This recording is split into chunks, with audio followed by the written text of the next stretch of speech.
Hello everyone, I am Cynthia and I am the creator of the Warriors Network, and today I am here to talk to you about a couple of things. I'm just gonna get some things set up here and check and make sure the live is running okay before I get started. And yeah. Okay, there we go. All right, so today we're going to be talking about fatigue, all the different types of fatigue. So it's an interesting topic. I love to talk about it because I've dealt with fatigue my whole life. It's something that's plagued me in one way or another since I was really young. And so I'm here to talk about it because I want to help people understand it and I want to help people learn how to heal from it. I have been on a healing path myself from chronic fatigue and neurologic fatigue, and I'm very close to reaching what I would call healed. So I'm very excited about that, and I've done a lot of work, and I just want to help other people find healing like I have. So that's me. Like I said, my name is Cynthia. I'm the creator of the Warriors Network, and that's what we're here to talk about today. So if you are watching live, just say hello, let me know where you're from, and if you're watching this on the replay, just go ahead and hashtag replay. And remember, even if you're watching on replay, you can ask questions throughout this live and I will answer them. I will go back in and answer them. Just remember to tag me so I know that someone has put a comment in, and I will go back and look at it. Okay, so I have some notes here to keep myself on track. What we're going to talk about are four different types of fatigue, although it's really just three. So you have your good old-fashioned standard fatigue, right? You have exerted yourself in some way, you've done a lot, and you're exhausted for a couple of days. Maybe you ran a tough race. Maybe you've been working out more than normal. Maybe you pulled an all-nighter and you were studying for an exam or something like that, and you didn't get a lot of sleep. And then you're exhausted for a couple of days just trying to catch up. That's your standard garden variety everyday fatigue, right? The second one is adrenal fatigue. And some doctors recognize adrenal fatigue and some doctors do not. I've been to doctors for adrenal fatigue when I was younger and basically told that I was making it all up. It was all in my head and I didn't know what I was talking about. So that phrase in particular, just so you know, is a very triggering phrase for a lot of people, because a lot of people, women in general especially, have heard this when they go to the doctor, and the doctor basically dismisses them and says, you're just fine. Even if the doctor runs tests and doesn't find anything and then says, well, you look okay to me, that's really not helpful. It's dismissive, and it makes you feel like you're crazy because you know that there's something wrong in your body, and there's a doctor who's supposed to know everything and who's supposed to help you telling you that there's nothing wrong with you. That is the most traumatic thing when you're really, really struggling with your health to have happen, is for somebody to basically tell you that you're imagining things. So just wanted to put that note in there, because if you've never struggled with adrenal fatigue before, or if you've had a doctor tell you that that you're fine and you look okay to them, you'll know what I'm talking about. And if so, then I feel for you, because it's not a fun place to be. But I'm gonna get off my soapbox and we're gonna go back to adrenal fatigue. So adrenal fatigue is something that happens when you encounter stress often. And it could be a really, really low level of stress, or it could be intense, short bursts of stress. But basically, you end up frying your adrenals because they are either overproducing or underproducing. It's one of the two, and the underproducing usually happens once they're burnt out. So overproducing hormones would be like you're stressed out at work every single day. So for 8 or 9 hours of your day, you're literally in this stress mode of fight, flight, or freeze, one of those all day long for an extended period of time, and then you come home and you're able to rest again. So some people experience this as they're exhausted all day long at work, and then they come home and they've got all this energy, and they're like, wow, I don't know why I have all this energy. And this used to happen to me, and I used to think it was because, like, oh God, maybe I just really hate my job. Maybe I just don't want to be here, and that's why I'm exhausted, because I'm just telling myself I don't want to be here. Like, mentally, I don't want to be here, so I'm exhausted. And then once I'm free, once I'm done working, I've got all this energy, because now I'm like, oh wow, look at all the things I can go do. So that's what I used to think that it was, until I really learned that it's actually your adrenal glands overproducing your hormones. And there's a bunch of different types of hormones, but for now, let's just talk about the adrenaline piece of it. So the adrenaline comes in anytime your body is having a stress reaction. So also, if you've lived a really stressful childhood, if you had a really stressful growing up, then potentially your adrenals are going to burn out faster than someone who had a happy childhood, right? So I didn't have a bad childhood. I actually had a pretty normal everyday childhood, sort of speaking, but the way I looked at life was always one out of fear. I was always in fear and in worry. I as a small child, I was worried about the earth and how we were all going to die because we weren't taking care of it. So pretty much my whole life, I've been in fear and in worry. Like, there was always something to worry about. There was always something to be afraid of. So I did burn out my adrenals fairly early on, because I spent so much time in that. And it wasn't about work. It wasn't about, being in a stressful situation.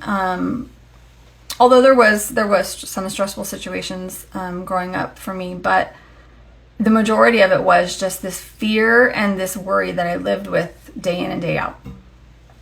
And so my adrenals got burnt out, and then were not producing enough adrenaline. And then, of course, then you were exhausted, because your adrenal glands are burnt out and they're no longer working properly.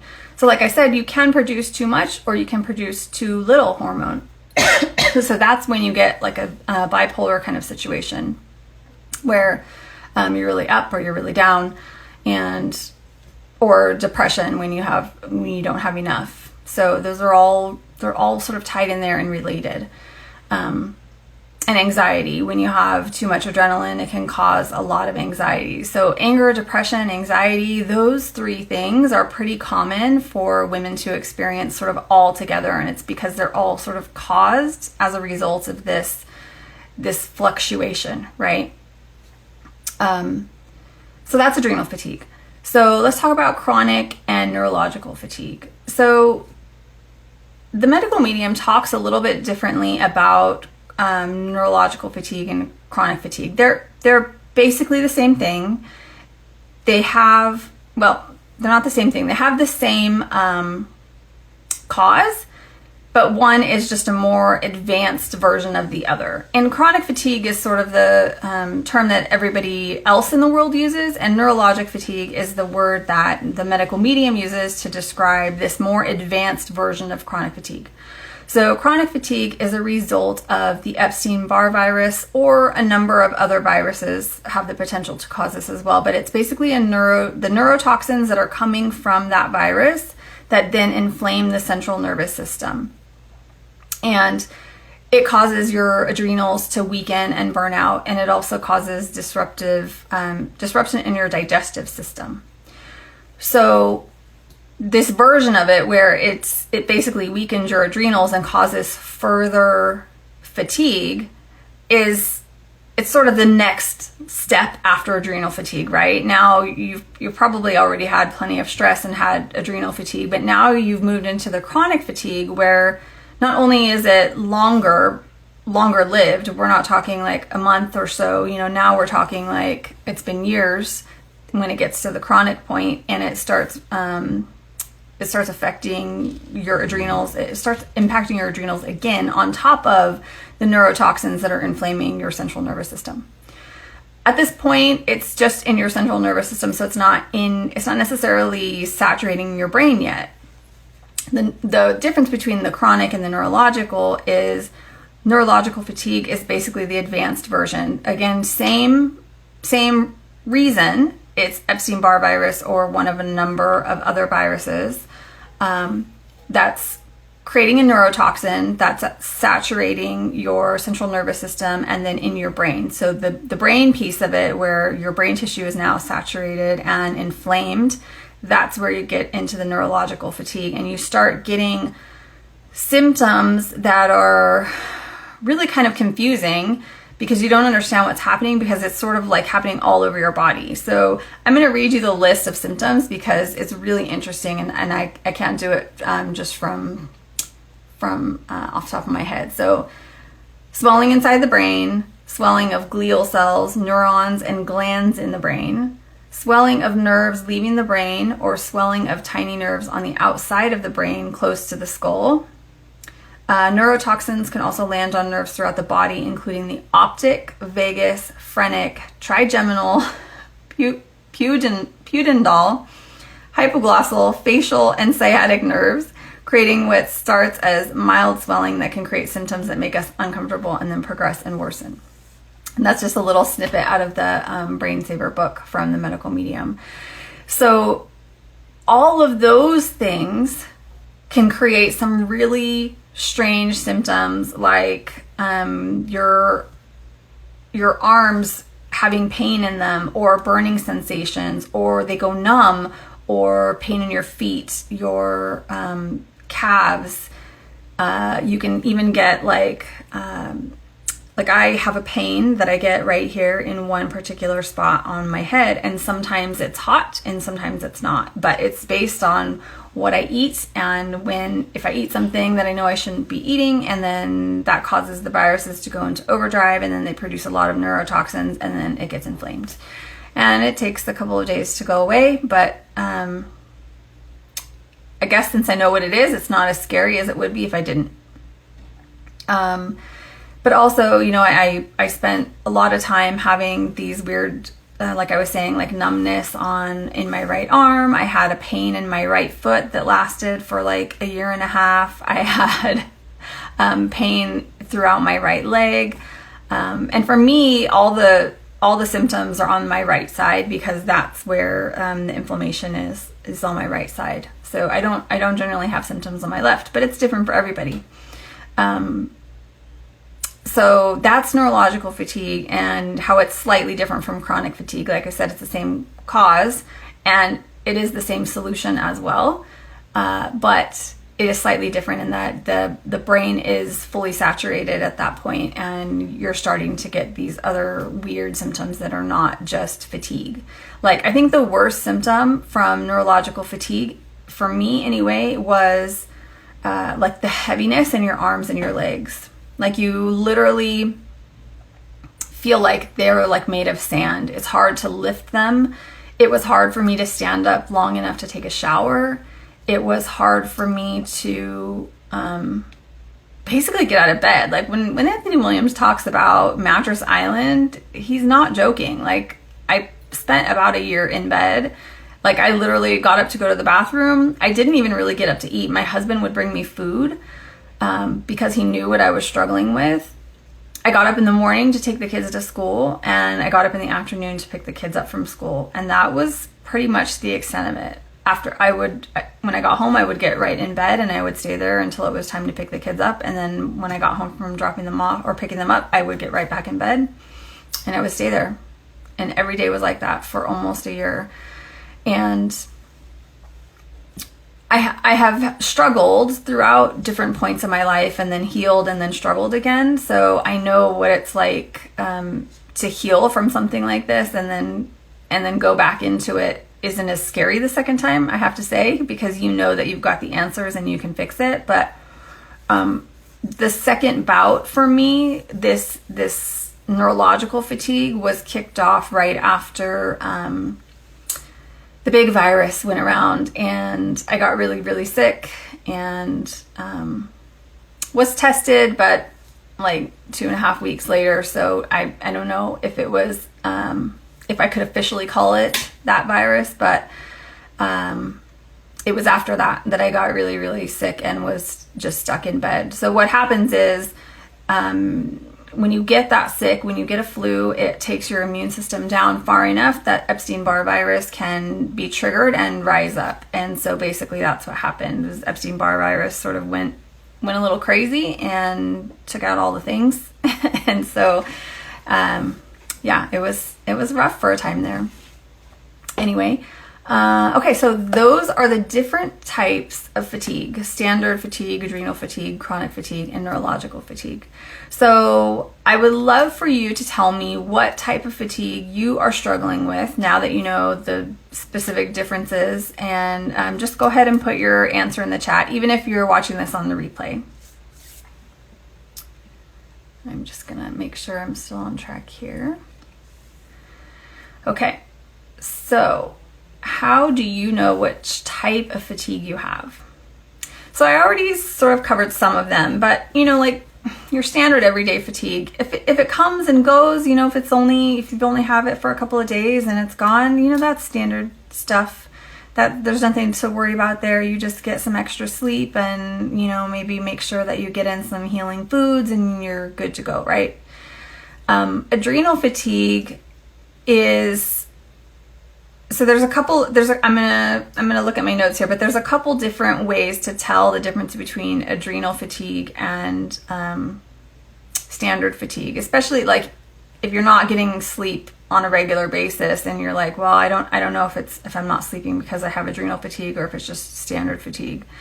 Some of the symptoms of standard adrenal fatigue are weakness, lack of energy, trouble concentrating, becoming easily confused, forgetfulness, trouble completing basic tasks that you could once handle easily, a hoarse voice, which I always have, poor digestion, constipation, depression, insomnia, and not feeling rested after waking from sleep and relying on naps during the day.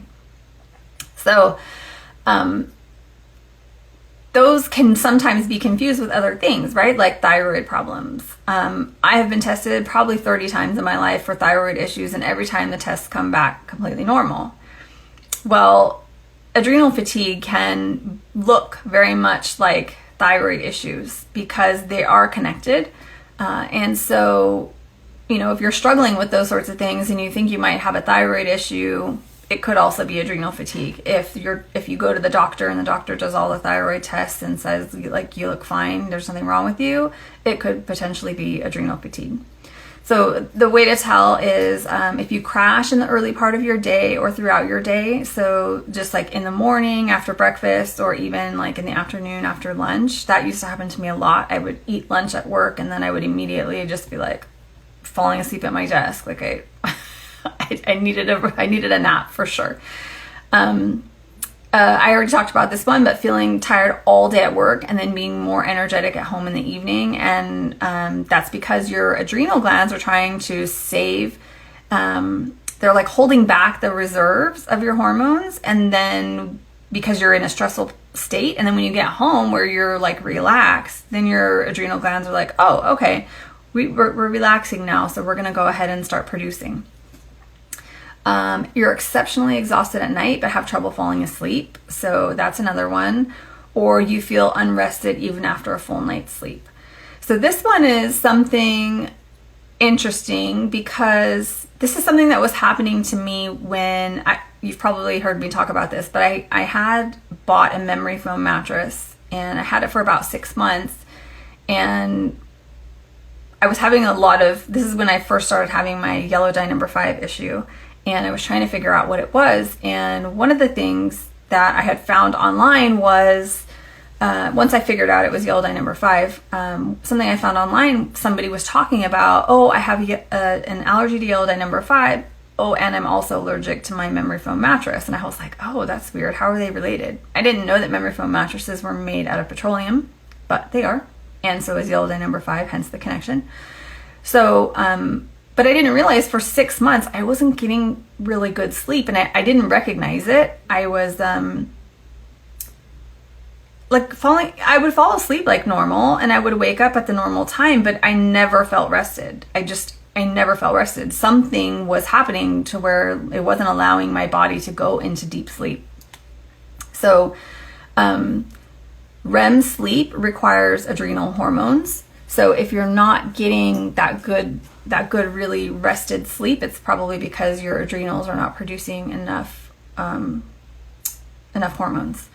So, but to tie that all up, we ended up getting rid of that mattress because I spent like a couple of weeks on the couch just to see if it would help, and it helped immediately. After like 2-3 nights, I was finally sleeping better. Like the dark circles under my eyes had gone away, and I was like, okay, this is definitely one of the things. There were a lot of problems, but that was one of them, a big one. So once I got rid of that mattress, I started sleeping better again, and at this point, I think I was still dealing with just adrenal fatigue. I don't know that it was chronic at that point yet, because this is sort of the beginning. So, yeah. And then experiencing continual sweating under your armpits after performing even light tasks. So that's one. I don't know that I ever experienced that, but apparently that is another symptom and another way to tell if it's actually adrenal fatigue versus something else.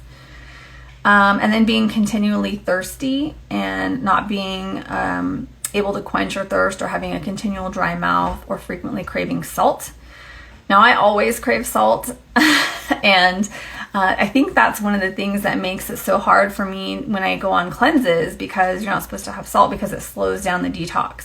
And so it's just one of those things that's really hard to give up. So at the end of 9 days, I am like, give me some potatoes and salt and I will be happy. Like, all I need is a steamed potato and salt. Please just give me the salt back. Even though there is a lot of salt in celery juice, I still crave it. But this is a sign, if you're having issues with your adrenals, because the electrolytes get thrown off. And so if you drink something like coconut water, the recommendation is pressed apple juice, freshly pressed celery juice, or a combination of celery apple or celery cucumber. So those are the things that can help you if you're continually have a dry mouth, you feel like thirsty all the time, or if you're craving salt. And like I said, the celery juice is very salty, so that will kill it for a while. Blurry vision or difficulty focusing eyesight. That's an interesting one. And then continual craving for stimulants. So this could be coffee, any other kind of caffeine, like sodas, sugary snacks, donuts, cigarettes also. So those are some ways to tell, like, if you're having adrenal fatigue. And at the adrenal fatigue point, because this is not as a result of Epstein-Barr. Remember, this is just a result of sort of the stress. The ways for you to be able to get rid of it are much more simple, right? Much more simple. So let's start with how do you get rid of standard fatigue, right? That's super simple. Just get some better sleep and stop overexerting yourself, and you'll be good to go, right? Take a break, go on vacation, do some meditation, do some yoga. All those things are going to help with standard fatigue.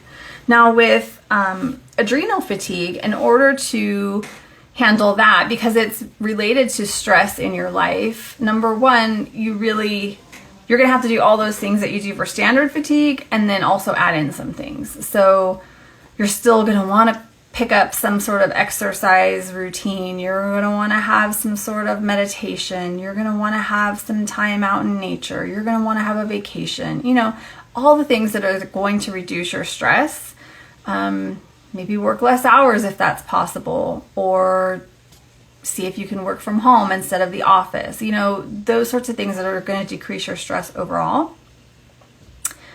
And then also, it's really important to have snacks that are going to help your adrenals, because what your adrenals need is a balance of three things: potassium, sodium, and glucose. So here's a couple of adrenal snacks that are listed on the Medical Medium site. So the first one is apple, celery, and dates. That's a really good one. Orange, avocado, and spinach. That's a good one unless you're trying to be fat-free. If you're on a cleanse or something like that, then you wouldn't want to have the avocado. Dates, banana, and romaine lettuce. That's a pretty easy one. Coconut water, banana, and spinach. I like that one. Pear, mache, and berries. Berries, honey, and celery juice. Apples, dates, and kale. Grapes, banana, and red leaf lettuce. Cauliflower, apple, and cucumber, or watermelon with lime juice and celery juice on the side. So those are the snacks that he specifically says have a good balance of those three: potassium, sodium, and glucose, and then will help your adrenals keep going. And then lastly, chronic fatigue and neurological fatigue. Because they are both caused by Epstein-Barr virus, the way you get rid of it is the same. And it's involved to get rid of it. There are basically a number of foods that you would want to cut out because viruses eat. That's something that only the medical medium talks about, that viruses actually eat, and they eat the foods that they were raised on, number one, and in labs, raised on in labs, and also foods that they have adapted to eating.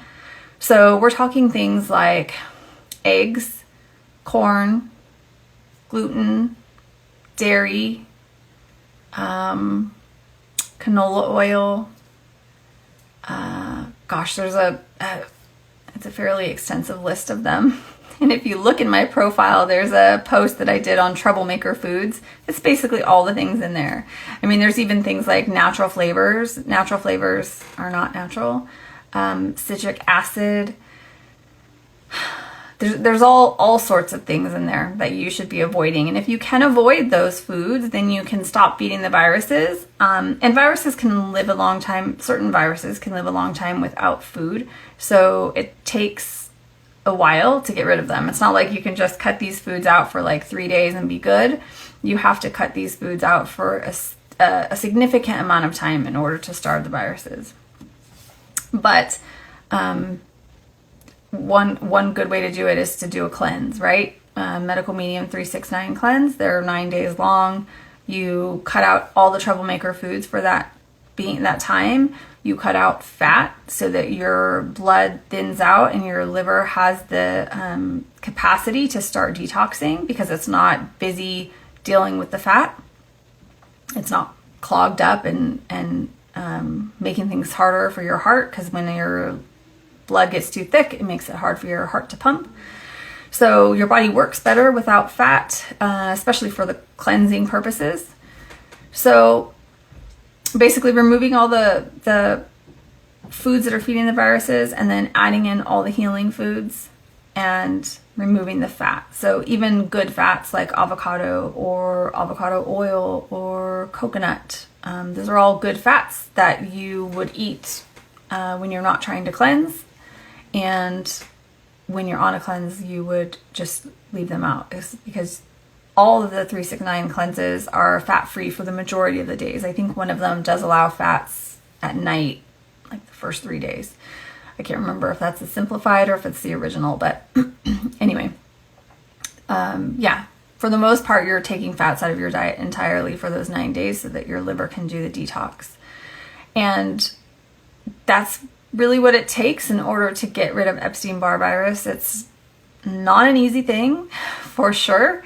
I've been doing it for years. I've been cleansing over and over and over again, and it gets a little bit better each time. Like the majority of the neurological fatigue symptoms that I was having are now gone. The one that does come back every once in a while is this pain here, but I know when it's going to happen, because I know if I eat something that I know I'm not supposed to eat, it will happen, and it goes away within a day. So this is what I do. I help people go through this process of cutting out the troublemaker foods and bringing in the healing foods. And then there's also a whole list of supplements that you can take to help. The main supplements, like the standard supplements that everyone should take, regardless of what you're dealing with, are like lemon balm, zinc, B12, vitamin C, Cat's claw comes in a lot. Celery juice always. Heavy metal detox smoothie. So one of the other things that feeds viruses besides the foods is heavy metals. And in the new Brain Saver book, Anthony William goes into extensively how the heavy metals are attracted to our brains, because our brains are electromagnetic, and that's what they do, is they're bringing in the trace minerals for our benefit.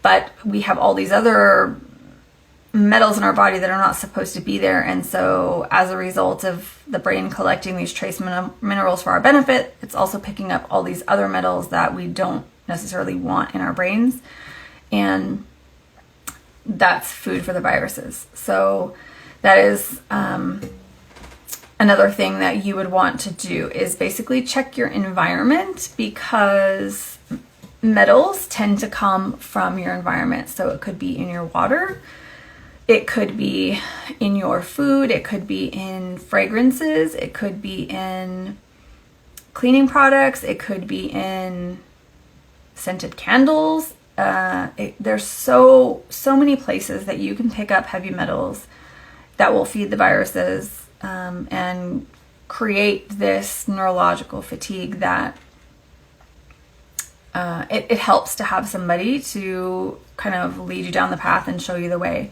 All this information is available in Anthony Williams' books, The Medical Medium. He's got, 7 or 8 books now. And the latest one is, the latest 2 are the Brain Saver books. The one that has all the protocols in it, and the other one that has all the information on all the things. But the information, it's all free and available, but it can be hard to navigate for some people. Some people, number one, can't focus long enough to read all that information. And number two, it can be really hard to implement all these things on your own if you don't have like the experience of knowing how to do it up front, or someone to guide you saying like, this is how I did it.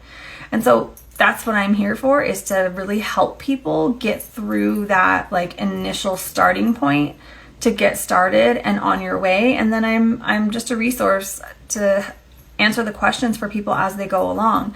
So I've been hosting medical medium cleanses roughly every other month to help people get started on their journey of healing and cleansing out all the bad stuff, right? So that's what I do. So I would love it if you're watching the replay, can you tell me what the most surprising thing was that you learned about fatigue? I'd love to know, because I think it will be really interesting. And yeah, I think that's it for me tonight. If you're interested in finding out more about how you can work with me, there are a couple different ways. I have the Warriors Network, which is at www.thewarriorsnetwork.com. And you can go find some more information there about all the things that I have. But I also do one-on-one intuitive health readings. So if you're just getting started on your journey, or you're sort of stuck at a health plateau and you've cleansed a little bit and you've healed a little bit, but you need some help kind of understanding where you're at now and where you need to go from here, that can be really helpful. So I can do one-on-one intuitive health readings.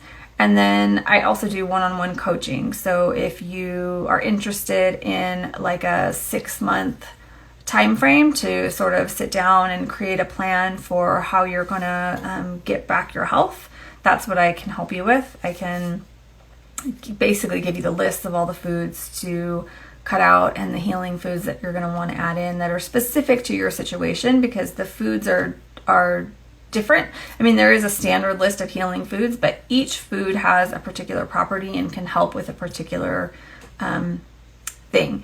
So I talked about this the other day. Mangoes, for instance, is really good for anxiety, depression, and anger. So it actually helps with all 3 of those things that we talked about in the beginning. So that's why mango is like one of my number 1 favorite foods, and I put it in smoothies all the time. I eat it fresh too, but it's easier in a smoothie.